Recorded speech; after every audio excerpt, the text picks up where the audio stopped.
پہاڑی واز کی سیریز میں ایک مرتبہ پھر آپ تمام ناظرین کو خوش آمدید۔ یسوع المسیح کے پہاڑی واز کی اس سیریز میں آپ کی شمولیت ہمارے لیے باعث مسرت ہے۔ آج کے سبق کا عنوان ہے محبت کے ذرائع اور پاک دل۔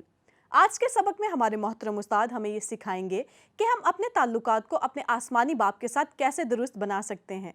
تاکہ ہم اس کی محبت کا ذریعہ بن سکیں۔ اسی کے ساتھ ہم آج یہ بھی سیکھیں گے کہ خدا کی محبت کے ذریعہ ہونے سے کیا مراد ہے۔ تو چلیے شروع کرتے ہیں آج کے سبق کو، دعوت دیتے ہیں اپنے استاد کو اور مل کر سیکھتے ہیں آج کا سبق۔ خداوند یسوع مسیح کے پاک جلالی اور مبارک نام میں آپ سب کو سلام۔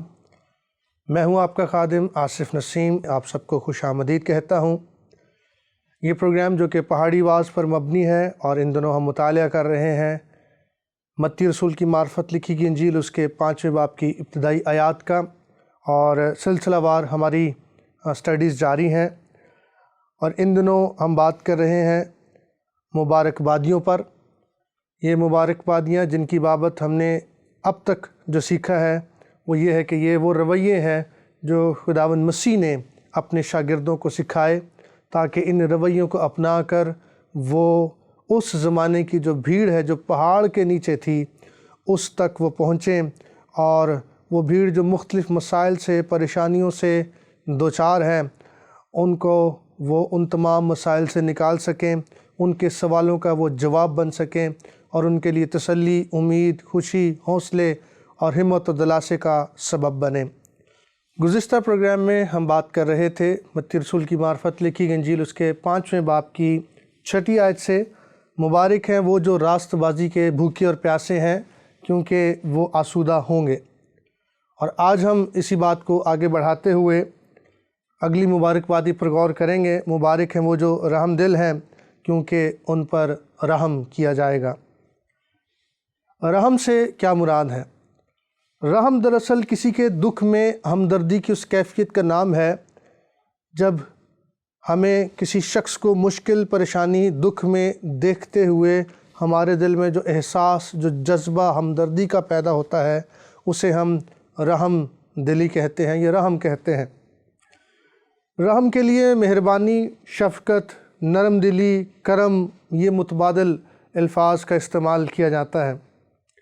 رحم دلی دراصل خدا کی محبت کا وہ تجربہ ہے جو کسی بھی شخص کو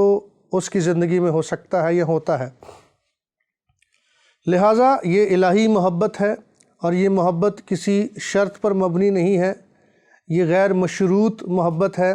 اور اسی میں خدا اپنا رحم ہم انسانوں پر ظاہر کرتا ہے۔ لہٰذا جو رحم دل ہیں انہیں خدا کی محبت کا تجربہ حاصل ہوتا ہے۔ جس طرح خدا کا فضل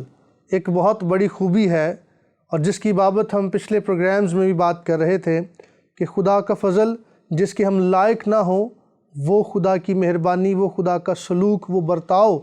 جس کو ہم ڈیزرو نہیں کرتے ہیں، جب وہ خدا ہمارے ساتھ پیش کرتا ہے یا ہمارے ساتھ روا رکھتا ہے تو اسے ہم خدا کا فضل کہتے ہیں۔ جس طرح خدا کا فضل خدا کی خوبی یا خدا کی صفت ہے، اسی طرح خدا کا رحم بھی خدا کی خوبی اور خدا کی صفت ہے۔ فضل تو وہ ہے جس کے ہم حقدار نہیں ہوتے، لیکن خدا کا رحم وہ ہے جس میں خدا ہر ایک چیز جو ہماری ضرورت کی ہے خدا اپنے وقت پر وہ سب کچھ ہمیں مہیا کرتا ہے جس کے ہم حقدار ہوتے ہیں۔ اس سے میری کیا مراد ہے؟ رومیو کے خط میں پولس رسول ایک مذہبی جواز ہمیں پیش کرتے ہیں، اور وہ مذہبی جواز کیا ہے؟ وہ مذہبی جواز یہ ہے کہ ہم گنہگار ہیں، ہم اچھے نہیں ہیں، ہم نالائق ہیں، ہم نکمے ہیں، ہم سے خطائیں ہوتی ہیں، اور چونکہ ہم خطا کار ہیں، ہم گنہگار ہیں، اور اگر ہمیں چھوڑ دیا جائے تو ہم اسی طرح گناہ میں زندگی بسر کرتے چلے جائیں گے۔ لہٰذا اس سبب سے ہم خدا کے رحم کے حقدار ہیں، اور خدا اسی سبب سے ہم پر اپنا رحم کرتا ہے۔ واحد چیز جو ہمیں خدا کی حضوری میں مقبول ٹھہرا سکتی ہے یا جہنم کی آگ سے ہمیں بچا سکتی ہے وہ خدا کا رحم اور اس کا فضل ہے۔ ڈاکٹر جونز پہاڑی واز پر تبصرہ کرتے ہوئے کہتے ہیں کہ یہ مبارک وادیاں ایک ایک کر کے ہمیں پہاڑ کی چوٹی تک لے جاتی ہیں۔ جیسا کہ ہم سلسلہ وار اس کا مطالعہ کر رہے ہیں، ہم نے غور کیا مبارک ہیں وہ جو دل کے غریب ہیں کیونکہ وہ آسمان کی بادشاہی کے وارث ہوں گے، مبارک ہیں وہ جو غمگین ہیں کیونکہ وہ تسلی پائیں گے۔ تو دل کا غریب ہونا، غمگین ہونا، حلیم ہونا، اور پھر اس کے بعد راست بازی کے بھوکے اور پیاسے ہونا، یہ ساری چیزیں مجھے اور آپ کو پہاڑ کی چوٹی تک لے جاتی ہیں، بلندیوں تک لے جاتی ہیں۔ جیسے جیسے ہم ان رویوں کو اپنی زندگی میں دعوت دیتے ہیں، ان کے لیے ہم اپنے آپ کو پیش کرتے ہیں، اور یوں ہم خدا کی نظر میں مقبول ہوتے ہیں اور بہتوں کے لیے برکت کا باعث بنتے ہیں۔ یہ جو لفظ رحم ہے یہ بائبل مقدس میں تقریباً 365 مرتبہ استعمال ہوا ہے۔ اس سے مراد ہم یہ لے سکتے ہیں کہ خدا کے رحم کی ہمیں ہر دن میں ضرورت ہے، ہر دن ہمیں خدا کا رحم درکار ہے، اس کی رحمت کے ہم طالب ہوں۔ اور میں اور آپ اگر آج تک جیتے ہیں، سلامت ہیں، تو یہ خدا کی رحمت ہے، یہ خدا کا رحم ہے، یہ خدا کا فضل اور اس کی مہربانی اور اس کا کرم ہے۔ نوح کی کتاب کا جب ہم مطالعہ کرتے ہیں جس کا مصنف حضرت یرمیہ نبی ہیں، تو یرمیہ نبی نے نوح کی کتاب لکھی اور انہوں نے 3 باب میں خدا کی وفاداری کا ایک عظیم گیت لکھا ہے، اور یہ گیت خدا کی وفاداری سے متعلق ہے۔ اس کا سبب یہ ہے کہ یرمیہ نبی کو خدا نے پہلے ہی بتا دیا تھا کہ بنی اسرائیل بابل کی اسیری میں چلی جائے گی اور ایک بڑی تباہی برپا ہوگی، بہت سے لوگ اسیر کر کے یرغمال بنا کر اسیر کر لیے جائیں گے، لے جایا جائے گا انہیں، اور اس کے نتیجے میں یروشلم جو ہے وہ تباہ ہو جائے گا۔ تو یرمیہ نبی کے وسیلے خدا نے یہ کلام کیا، اور مقدس یرمیہ نبی اس وقت کے بادشاہ تک، لوگوں تک یہ پیغام پہنچاتا رہا، لیکن کسی نے اس کی بات کے یقین نہ کیا۔ اور پھر جب اس کے بعد یہ واقعہ پیش آ گیا تو یرمیہ نبی پر خدا کا رحم اس طور سے تھا کہ وہ یروشلم میں ہی رہا اور وہاں رہ کر وہ گواہی دیتا رہا، اور خدا نے اسے یقین دلایا کہ میں پھر بقیہ کو واپس لے کر آؤں گا اور یروشلم کو اور بنی اسرائیل کو پھر سے میں بحال کروں گا۔ تو اس کلام کے نتیجے میں یرمیہ نبی نے جہاں یہ نوحہ کیا، نوحہ لکھا، وہاں اس نے اسی نوحہ میں خدا کی رحمت کا، خدا کی وفاداری کا گیت بھی گایا، اور اس کے کرم اور اس کے رحم کو بھی اس نے بیان کیا۔ اور ایک خیال یہ ہے کہ جہاں یرمیہ نبی کا حجرہ تھا وہیں پر مسیح یسوع کی صلیب بھی ہے، یعنی کہ جس پہاڑ پر یرمیہ نبی کا حجرہ تھا اسی پہاڑ پر، جسے ہم کلوری کا مقام کہتے ہیں، گلگتہ کی پہاڑی کہتے ہیں، وہاں پر مسیح خداوند کو صلیب دی گئی، جو اس بات کی عکاسی کرتا ہے کہ خدا کا رحم صرف بنی اسرائیل کے لیے نہیں تھا، بلکہ خدا کا رحم، خدا کی مہربانی، خدا کا کرم ساری دنیا کے لیے تھا، ہر بنی نوع انسان کے لیے، تمام بشر کے لیے، کیونکہ خدا نے اپنے بیٹے کو ساری روح زمین کے لیے، ہر ایک شخص کے لیے اس دنیا پر گناہوں کا کفارہ بنا کر بھیجا۔ بائبل مقدس بتاتی ہے، یوحنا کی معرفت لکھی گئی انجیل اس کے 3 باب کی 16ویں آیت میں، کیونکہ خدا نے دنیا سے، جہان سے ایسی محبت رکھی کہ اس نے اپنا اکلوتا بیٹا بخش دیا، تاکہ جو کوئی اس پر ایمان لائے، جو کوئی اس پر ایمان لائے ہلاک نہ ہو بلکہ ہمیشہ کی زندگی پائے۔ تو خدا کا رحم جو ہے، خدا کا فضل جو ہے، وہ ساری کائنات کے لیے ہے، وہ ساری دنیا کے لیے ہے، سارے جہان کے لیے ہے۔ تو مسیح خداوند میں خدا نے اپنا رحم ہم پر جاری کیا اور مجھے اور آپ کو گناہوں کی معافی اور اس کی مہربانی کا تجربہ بخشا۔ پھر اس کے بعد جب ہم اس آیت کو آگے پڑھتے ہیں، مبارک ہیں وہ جو رحم دل ہیں، ان پر رحم کیا جائے گا، تو یہاں پر رحم کا وعدہ بھی ہمیں دکھائی دیتا ہے، یعنی کہ یہ مبارک وادی ہمیں وعدے کی طرف، تحریک کی طرف یا اصلاح کی طرف ابھارتی ہے، یعنی کہ ہماری بے رحمی اور ہماری نالائکی جو ہے وہ خدا کے رحم کا جواز بنتی ہے۔ ایک پہلو اس کا یہ بھی ہے، خدا کا رحم غیر مشروط ہے، کسی شرط پر مبنی نہیں ہے، لیکن ہماری نالائکی، ہمارا نکما پن، ہمارے نالائق کام، ہمارے گناہ، یہ سب کچھ خدا کے رحم کی طرف ہمیں دھکیلتے ہیں، اور خدا کا رشتہ، خدا کا تعلق ہمارے ساتھ کسی شرط کی بنیاد پر نہیں ہے۔ مثال کے طور پر اس بات کو ہم یوں دیکھ سکتے ہیں کہ میاں بیوی کا ایک تعلق ایک ازدواجی رشتہ ہے۔ اس میں اگر بیوی یہ سوچے کہ میرا شوہر جو ہے وہ میری ساری ضروریات کو پورا کرتا ہے، میرا خیال کرتا ہے اور یہ اچھی نوکری کرتا ہے جس کے سبب سے میرے گھر کی ساری ضروریات پوری ہو رہی ہیں، اس لیے میں اس سے محبت رکھوں گی، تو یہ مشروط محبت ہے۔ اگر شوہر بیمار پڑ جائے، اگر شوہر کی نوکری جاتی رہے، تو پھر بیوی کیسے محبت رکھ پائے گی؟ دوسری طرف اگر شوہر یہ سوچے کہ میری بیوی خوبصورت ہے تو میں اس سبب سے اس سے پیار کرتا ہوں، تو ایک وقت ہے کہ جب یہ جسم ڈھل جائے گا تو پھر اس کے بعد شوہر کس سبب سے اپنی بیوی سے محبت رکھے گا؟ تو خدا کا تعلق جو ہے، یہ خدا کا رحم، خدا کی مہربانی، وہ غیر مشروط ہے، وہ کسی سبب سے، کسی جواز سے، کسی شرط پر مبنی نہیں ہے۔ لہٰذا اس متن میں خداوند مسیح اپنے شاگردوں سے توقع رکھتے ہیں کہ جو محبت خداوند مسیح نے شاگردوں کو دکھائی، اور جو محبت، جو رویہ مسیح نے شاگردوں کے ساتھ اپنایا، مسیح خداوند یہی توقع اپنے شاگردوں سے بھی کرتے ہیں کہ یہی رویہ اور یہی محبت پہاڑ کے نیچے موجود جو بھیڑ ہے، شاگرد ان کے ساتھ بھی اپنائیں اور رکھیں۔ اور جو محبت خدا سے نکلتی ہے، جس کا تجربہ ہم نے خدا کی محبت کا ہم نے اپنی زندگی میں کیا ہے، مسیح خداوند یہ تقاضا کرتے ہیں، یہ توقع رکھتے ہیں کہ ہمارے اندر سے وہ محبت جاری ہو، تب ہی ہم راست بازی سے معمور ہو سکتے ہیں، تب ہی ہم خدا کی مرضی کو اس روح زمین پر پورا کر سکتے ہیں، اور ہم خدا کے رحم کے طالب ہو سکتے ہیں، اور ہم یوں ایک ایک کر کے پہاڑ کی چوٹی تک ہم پہنچ سکتے ہیں۔ لہٰذا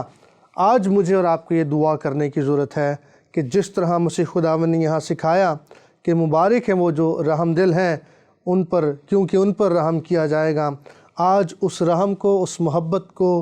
اس رویے کو مجھے اور آپ کو بھی اپنانے کی ضرورت ہے، تاکہ ہماری زندگی سے وہ رحم، وہ مہربانی، وہ رویہ لوگوں کے لیے جاری ہو سکے، تب ہی ہم لوگوں کے لیے برکت کا باعث بن سکتے ہیں۔ اس کے ساتھ اگلی مبارکبادی پر بھی ہم غور کرتے ہیں۔ جب مسیح خداوند نے کہا کہ مبارک ہیں وہ جو رحم دل ہیں کیونکہ ان پر رحم کیا جائے گا، تو 5ویں باب کی 8ویں آیت میں لکھا ہے مبارک ہیں وہ جو پاک دل ہیں کیونکہ وہ خدا کو دیکھیں گے۔ گزشتہ پروگرام میں بھی ہم یہ بات کر رہے تھے کہ یہ مبارکبادیاں اشعار کی صورت میں ہیں اور ہر بات دوسری بات کے ساتھ وابستہ ہے۔ تو جب ہم یہ رحم دلی کا رویہ اپناتے ہیں تو اس کے نتیجے میں پاکیزگی پیدا ہوتی ہے۔ اگر ہمیں کوئی بہت سی رقم دینے کی پیشکش کرے تو ہمارے ذہن میں ایک سوال پیدا ہوگا، اور یقیناً ہم یہ سوال کریں گے کہ متعلقہ شخص اتنی بڑی رقم کی پیشکش ہمیں کیوں کر رہا ہے، یہ مہربانی ہم پر کیوں کی جا رہی ہے، جس کے نتیجے میں ہم اس کے مقصد کو یا اس کے مقاصد کو جاننے کی کوشش کریں گے۔ جب ہم رحم دلی کا رویہ اپنا لیتے ہیں تو پھر ہمارے اندر پاکیزگی کا رویہ پیدا ہوتا ہے۔ اسی طرح سے خدا نے بھی ہم سے ہمارے کاموں کے سبب سے پیار نہیں کیا ہے۔ ہم کوئی نیک تھے، ہم کوئی پاک تھے تو تب خدا نے ہم پر رحم کیا، ہم پر فضل کیا، بلکہ جب ہم گنہگار ہی تھے تب مسیح ہماری خاطر ہوا، اس وقت خدا نے اپنا رحم ہم پر جاری کیا، اپنی مہربانی ہمیں دکھائی ہے، اور جب ہم ناپاک تھے اسی وقت لیا تاکہ ہمیں پاک کیا جائے، ہمیں پاک ٹھہرایا جائے۔ رحم اور فضل یہ دو دھاری تلوار کی مانند ہیں۔ ہم اپنے کاموں کی بنیاد پر خدا کی محبت کے حامل نہیں ہو سکتے ہیں، یہ تلوار کا ایک حصہ ہے۔ دوسرا، ہم اپنی منفی کارکردگی سے خدا کی حمایت برکت کو کھونا نہیں چاہتے ہیں۔ تو دونوں طرح سے ہم خدا کے فضل اور خدا کے رحم کے ہم طالب اور اس کے مشتاق ہیں۔ پاکیزگی کے تعلق سے جب ہم غور کرتے ہیں تو پاک دل یونانی میں اس سے مراد صاف دل ہے، صاف دل ہونا۔ اور طب کی دنیا میں اس سچائی کو سمجھنے کے لیے مثال کے طور پر ایک شخص ہے اور اس کو پیشاب میں کوئی پرابلم ہے، وہ ڈاکٹر کے پاس جاتا ہے تو ڈاکٹر کہتا ہے کہ جو بھی فاضل مادے آپ کے بدن میں جمع ہو رہے ہیں ان کو نکالنے کے لیے ہمیں پیشاب کی نالی ڈالنا ضروری ہے تاکہ آپ کے بدن سے صفائی ہو سکے، اور جتنا زہریلا مادہ آپ کے بدن میں ہے، فاضل مادے آپ کے بدن میں ہیں، ان کا اخراج ہو جائے اور وہ خارج ہو جائیں۔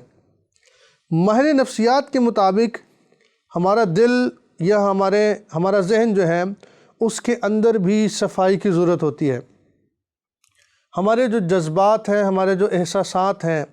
اس کے اندر غصہ ہے، اس کے اندر دکھ ہے، رنج ہے، نفرت ہے، ان سب کا بھی اظہار ہونا ضروری ہے۔ تبھی ہم اپنے جذبات کی صفائی کر سکتے ہیں۔ مثال کے طور پر اگر ایک شخص رنجیدہ ہے تو اس کے آنسوؤں کے وسیلے سے اس کا دکھ جو ہے وہ جاری ہوگا، وہ نکلے گا، وہ خارج ہوگا، اور وہ جذباتی طور پر صاف ہوگا اور وہ مطمئن ہوگا۔ اسی طرح سے جس طرح ماہر نفسیات کہتے ہیں کہ دماغ سے اور دل سے فضول مادے کا اخراج ضروری ہے، اور ڈاکٹر کہتے ہیں، طب کی دنیا میں کہا جاتا ہے کہ بدن سے فاضل مادوں کا اخراج ضروری ہے، اسی طرح روحانی دنیا میں بھی مجھے اور آپ کو روح میں اپنے باطن میں پاک اور صاف ہونے کی ضرورت ہے۔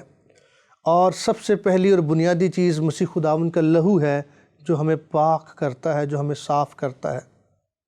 اور پھر اس کے بعد خدا کا پاک روح ہے، روح القدس ہے جو تقدیس کے عمل سے ہمیں گزارتا ہے۔ امثال کی کتاب اس کے 4 باب کی 23ویں آیت میں لکھا ہے، اپنے دل کی خوب حفاظت کر کیونکہ زندگی کا سرچشمہ یہی ہے۔ گویا دل جو ہے وہ مرکز ہے۔ دل کو طب کی دنیا میں بھی، نفسیات کی دنیا میں بھی، اور ادب کی دنیا میں بھی، اور روحانی دنیا میں بھی بڑی اہمیت حاصل ہے۔ جہاں ڈاکٹرز کہتے ہیں کہ آپ پریشان نہ ہوں، آپ فکر نہ کریں، کیونکہ دل فکروں کے سبب سے بائل فرماتی ہے دب جاتا ہے۔ جہاں ادب کی دنیا میں آپ دیکھ لیں، وہاں شاعر کا جو مرکز ہے وہ دل ہے، اور اسی طرح روحانی دنیا میں بائبل مقدس میں دنیا کا دنا ترین بادشاہ حضرت سلیمان فرماتے ہیں امثال کی کتاب میں 4 باب کی 23ویں آیت میں کہ اپنے دل کی خوب حفاظت کر کیونکہ زندگی کا سرچشمہ یہی ہے۔ دل ہمارے احساسات، ہمارے جذبات کی عکاسی کرتا ہے۔ اور پھر اس کے بعد زبور نویس، زبور 139 کی آیات آپ پڑھیں گے اختتام کی، تو وہاں پر زبور نویس حضرت داؤد یہ دعا کرتے ہوئے ہمیں دکھائی دیتے ہیں، آئے خدا مجھے جانچ، میرے دل کو پہچان، مجھے آزما، دیکھ مجھ میں کوئی بری روش تو نہیں، اور مجھے ابدی راہ پر لے چل۔ تو زبور نویس کے نزدیک بھی دل بڑی اہمیت کا حامل ہے، اور وہ چاہتا ہے کہ خدا اس کے دل کو جانچے، پرکھے، اس کے خیالات کی حفاظت کرے، یہاں تک کہ زبور نویس نے کہا کاش میرے دل کا خیال اور میرے منہ کا کلام تیرے حضور مقبول ٹھہرے۔ تو حضرت داؤد کے نزدیک بھی دل بڑی اہمیت کا حامل ہے، اور وہ کہتے ہیں کہ میرا دل جو ہے اس کو خدا جانچے، پرکھے، تاکہ وہ پاک ہو، صاف ہو۔ ہم یرمیہ نبی کا ذکر کر رہے تھے، یرمیہ 17 باب کی 9ویں آیت میں یرمیہ نبی فرماتے ہیں، دل سب چیزوں سے زیادہ ہیلے باز اور لا علاج ہے، اس کو کون دریافت کر سکتا ہے؟ اور پھر وہ خود ہی جواب دیتے ہیں کہ خدا ہی انسان کے دل کو جانتا ہے۔ تو دل جو ہے وہ اس اعتبار سے ہم سبوں کے لیے بڑی اہمیت کا حامل ہے، کیونکہ یرمیہ نبی نے کہا کہ دل سب چیزوں میں لا علاج اور ہیلے باز ہے، تو اس دل کی خوب حفاظت کرنے کی ضرورت ہے۔ مقدس یعقوب فرماتے ہیں اپنے خط کے پہلے باب میں کہ دو دلہ شخص اپنی سب باتوں میں بے قیام ہے، اور پھر اس کے بعد چوتھے باب میں فرماتے ہیں پس خدا کے تابع ہو جاؤ اور ابلیس کا مقابلہ کرو تو وہ تم سے بھاگ جائے گا، خدا کے نزدیک جاؤ تو وہ تمہارے نزدیک آئے گا، اپنے گنہگار ہونے کا اقرار کرو، اپنے ہاتھوں کو صاف کرو، اور آئے دو دلوں اپنے دلوں کو پاک کرو۔ تو بائبل مقدس میں جگہ بجگہ ہمیں دل کی پاکیزگی کی تعلیم ملتی ہے۔ تو دل کا پاک ہونا کس قدر ضروری ہے اور اہمیت کا حامل ہے۔ تو یوحنا رسول جو ہے وہ مکاشفہ کی کتاب کے 3 باب کی 15 اور 16 آیت میں فرماتے ہیں میں تیرے کاموں کو جانتا ہوں، کاش کہ تو سرد یا گرم ہوتا، نہ تو سرد ہے نہ ہی تو گرم ہے، لیکن تو نیم گرم ہے، اس لیے میں تجھے اپنے منہ سے نکال پھینکنے کو ہوں۔ اور سلاطین کی پہلی کتاب کے 18 باب میں 21 آیت میں ایلیا نبی کوہ کرمل کی چوٹی پر ہے، اور وہ وہاں لوگوں سے مخاطب ہے کہ تم کب تک دو خیالوں میں ڈاواں ڈول رہو گے؟ اگر خداوند ہی خدا ہے تو اس کے پیرو ہو جاؤ، اگر بال خدا ہے تو اس کی پیروی کرو۔ لہٰذا پرانے عہد نامے سے لے کر نئے عہد نامے تک، یہاں تک کہ مسیح خداوند نے مرکز کی انجیل 7ویں باب میں ظاہری پاکیزگی کا ذکر کیا، اور اس وقت کے جو فقیہ اور فریسی تھے وہ اس بات پر الزام دیتے تھے کہ تیرے شاگرد ہاتھ دھو کر کھانا نہیں کھاتے۔ مسیح خداوند نے وہاں دل کی پاکیزگی پر تعلیم دی، اور انہوں نے کہا کہ ہر وہ چیز جو انسان کو ناپاک کرتی ہے وہ انسان کے دل سے نکلتی ہے، اس کے باطن سے نکلتی ہے۔ اس میں جھوٹ ہے، بغض ہے، لالچ ہے، زناکاریاں، حرام کاریاں ہیں، خون ریزیاں ہیں، یہ ساری چیزیں کہاں سے نکلتی ہیں؟ برے خیال کہاں سے نکلتے ہیں؟ یہ سب کچھ انسان کے دل سے نکلتے ہیں، اس کے اندر سے، باطن سے نکلتے ہیں۔ تو مسیح خداوند نے وہاں فقیوں اور فریسیوں کو یہ تعلیم دی، سب سے پہلے اپنے دل کو صاف کرنے کی ضرورت ہے، دل کو پاک کرنے کی ضرورت ہے، اور چونکہ انسان کو اندر سے یہ ساری چیزیں ناپاک کرتی ہیں، گنہگار کرتی ہیں، ان کو باہر پھینکنے کی، ان کو خارج کرنے کی ضرورت ہے، نہ کہ صرف ظاہری پاکیزگی ہاتھ دھونے سے انسان اتنا ناپاک نہیں ہو جاتا جتنا کہ وہ اپنے دل کی ناپاکی کے سبب سے ناپاک ہوتا ہے۔ اس لیے مسیح خداوند نے یہاں ظاہری پاکیزگی پر تعلیم دیتے ہوئے سکھایا کہ ہمیں اپنے دل کو پاک اور صاف کرنے کی ضرورت ہے۔ اور پولس رسول اس بات کو دوسرے کرنتھیوں کے خط کے 15 باب کی 17 آیت میں کہتے ہیں کہ اگر کوئی مسیح یسوع میں ہے تو وہ نیا مخلوق ہے۔ اگر کوئی مسیح یسوع میں ہے تو وہ نیا مخلوق ہے، کیونکہ مسیح خداوند میں جب کوئی آ جاتا ہے تو پرانی چیزیں جاتی رہتی ہیں اور سب کچھ نیا ہو جاتا ہے۔ وہ ہمیں نیا کر دیتا ہے، پاک کر دیتا ہے، صاف کرتا ہے، کیونکہ بائبل مقدس فرماتی ہے کہ مسیح کا خون ہمیں تمام تر گناہوں سے پاک کرتا ہے، راست کرتا ہے۔ تو پولس رسول کرنتھس کے ایمانداروں کو لکھتے ہیں کہ اگر کوئی مسیح یسوع میں ہے تو وہ نیا مخلوق ہے، دیکھو پرانی چیزیں جاتی رہیں اور وہ سب نئی ہو گئیں۔ اور زبور نویس زبور 51 میں یہ دعا مانگتے ہیں، وہ اپنے گناہ کا اقرار کرتے ہوئے داؤد نبی یہ کہتے ہیں کہ آئے خدا میرے اندر پاک دل پیدا کر، میرے باطن میں اثر نو مستقیم روح ڈال دے۔ یہ داؤد نبی کی دعا ہے۔ تو آج میری اور آپ کی بھی یہ دعا ہونی چاہیے۔ آج میرے لیے اور آپ کے لیے بھی چیلنج ہے کہ نہ صرف رحم دلی کا رویہ ہمارے اندر ہو، بلکہ دل کی پاکیزگی بھی ہمارے اندر ہو۔ یہی وہ رویے ہیں، کیونکہ لکھا ہے مبارک ہیں وہ جو پاک دل ہیں کیونکہ وہ خدا کو دیکھیں گے۔ تو پاک دل خدا کا دیدار حاصل کرتا ہے، خدا کی قربت، خدا کی نزدیکی پاتا ہے۔ مبارک زندگی ہے وہ جو پاک دل ہے، جس کا دل پاک ہے، جس کے اندر رحم اور خدا کا ترس ہے۔ وہی زندگی دوسری زندگیوں کو چھوتی ہے، اور وہی زندگی ایسی ہے جو بہتوں کو مسیح کے پاس لانے کا وسیلہ بنتی ہے، کیونکہ رحم دلی خدا کی محبت کا عکس ہے۔ اگر ہمارے اندر خدا کی محبت ہے تو پھر خدا کا رحم بھی ہے اور خدا کی پاکیزگی بھی ہے، اور یہ رحم دلی کا رویہ ہی ہے جو خدا کی محبت کا کا ظہور ہے اس کو ظاہر کرتا ہے، اور جب ہم اس رحم دلی کو اپنا لیتے ہیں تو پھر ہم جو کچھ کرتے ہیں وہ سب کچھ پاک ہے، وہ پاک کام ہم انجام دیتے ہیں۔ اس طور سے آج مجھے اور آپ کو بھی اسی رویے کو اپنانے کی ضرورت ہے تاکہ ہم رحم دلی سے اور پاکیزگی سے اپنی زندگی بسر کریں اور بہتوں کے لیے ہم ایک رول ماڈل بن سکیں، ہم خدا کے جلال کا باعث بن سکیں، ہم ایک ایسی زندگی بسر کریں جو بہتوں کو چھوئے، جس کے سبب سے بہت تیرے مسیح کے پاس کھنچے چلے آئیں، کیونکہ مسیحی کردار جو ہے، مسیحی زندگی جو ہے وہ مقناطیس کی مانند اپنی طرف کھینچتی ہے۔ تو اگر میرے اندر اور آپ کے اندر یہ پاکیزگی ہے، یہ رحم دلی ہے، یہ حلیمی اور فروتنی ہے، یہ دل کی غربت ہے، تو یہ لوگوں کو اٹریکٹ کرے گی اور لوگ مسیح کی طرف، اس کے کلام کی طرف کھینچے چلے آئیں گے، اور ہم بہتوں کے لیے تسلی کا، اطمینان کا، خوشی کا، حوصلے کا ہم باعث بنیں گے، اور خدا کی بادشاہت ہماری زندگی کے وسیلے سے وسعت پائے گی۔ میرا ایمان ہے کہ اس وقت آپ نے اس کلام سے، ساری گفتگو سے یقیناً برکت پائی ہے، اور ہم پھر آپ کی خدمت میں حاضر ہوں گے، اس تعلیم کو ہم جاری رکھیں گے۔ اس وقت آپ سے اجازت چاہتا ہوں، خدا حافظ۔